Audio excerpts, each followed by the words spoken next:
So today is a very simple day. It's a focus group, and the focus group basically is to hear you as parents, giving us feedback. So we want you to be free with us, tell us as it is, give us insights and things that we feel and value.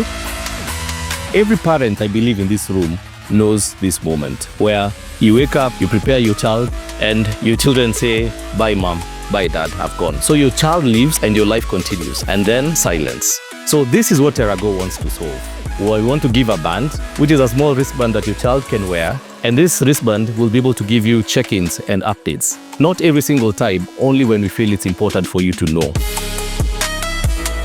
You said you're giving us visibility, but we want it at will.